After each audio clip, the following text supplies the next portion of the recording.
Laetitia, vous nous emmenez maintenant à Lens où les médecins du CHU font des prescriptions assez particulières. Vous pouvez vous faire prescrire des visites au musée. Exactement, c'est étonnant, mais c'est une vraie pratique qui s'appelle la muséothérapie et qui a été mise en place au musée du Louvre-Lens. Elle consiste à mêler la culture et le soin pour les patients qui en ont besoin. Ils vont déambuler dans les galeries et participer à des séances d'art-thérapie. Une introspection qui fait du bien et qu'a pu tester Guillaume Delalande. Les 3000 mètres carrés de la Galerie du Temps appellent naturellement à la flânerie. Mais il suffit de quelques accessoires pour aller beaucoup plus loin. Essayez d'imaginer que vous puissiez entrouvrir ces deux battants. La contemplation de ce miroir fermé est prétexte à une forme d'introspection. De l'analyse de l'œuvre, on glisse vers une sorte de psychothérapie. Souvent quand on arrive au musée, les gens veulent savoir à tout prix. Mais le savoir, il vient d'abord de nos émotions et de nos ressentis. Et la première étape, c'est de venir se reconnecter face à l'œuvre. Face à l'œuvre et face à soi.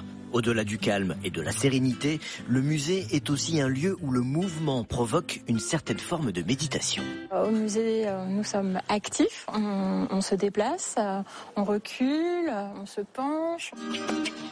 Une déambulation dans l'espace et dans le temps qui crée aussi un sentiment d'appartenance à la grande lignée de l'humanité.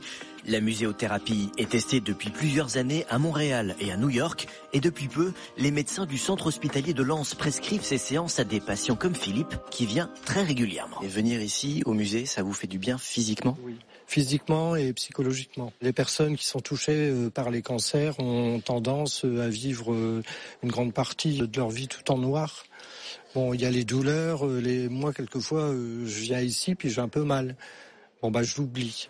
Des effets bénéfiques qui sont combinés avec une séance plus classique d'art-thérapie. Après la visite et la contemplation, place à l'action. Le contact des mains avec la terre a quelque chose de très... Elle est très très douce, donc ça amène à l'apaisement. Des études sont en cours pour quantifier scientifiquement les effets de la muséothérapie. En attendant, rien ne vous empêche de profiter des bienfaits de ces lieux un peu hors du temps.